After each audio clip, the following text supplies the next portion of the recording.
ಒಳ್ಳೆ ಮಾತುಗಳಾಡಿಸು, ಒಳ್ಳೆ ಕೆಲಸವ ಮಾಡಿಸು, ಒಳ್ಳೆ ಮಾತುಗಳಾಡಿಸು, ಒಳ್ಳೆ ಕೆಲಸವ ಮಾಡಿಸು, ಒಳ್ಳೆ ದಾರಿಯಲೆಮ್ಮ ನಡೆಸು, ವಿದ್ಯೆಯ ಕಲಿಸು, ಆಸೆ ಪೂರೈಸು. ತಾಯಿ ಶಾರದೆ ಲೋಕ ಪೂಜಿತೆ, ಜ್ಞಾನದಾತೆ ನಮೋಸ್ತುತೆ. ತಾಯಿ ಶಾರದೆ ಲೋಕ ಪೂಜಿತೆ, ಜ್ಞಾನದಾತೆ ನಮೋ.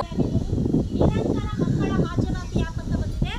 ಈ ಆ್ಯಪ್ ಅಲ್ಲಿ ಪ್ರತಿದಿನ ನಾವು ಮಕ್ಕಳ ಫೋಟೋ ತೆಗೆದು ಅಟೆಂಡೆನ್ಸ್ ಹಾಕಬೇಕು. ಎಷ್ಟು ಮಕ್ಕಳು ಬರ್ತಾರೆ ಅವ್ರಿಗೆ ಮಾತ್ರ ಬಟ್ಟೆ, ಬುಕ್ಸು ಮತ್ತೆ ಯೂನಿಫಾರ್ಮ್, ಬಟ್ಟೆ ಬುಕ್ಸ್ ಆಗಿರ್ಬೋದು ಮತ್ತೆ ಶೂಸ್ ಆಗಿರ್ಬೋದು ಪ್ರತಿ ಸೌಲಭ್ಯ ಸಿಗುತ್ತೆ. ಬಹಳಷ್ಟು ದಿನ ಮಕ್ಕಳು ಹಾಜರಾತಿ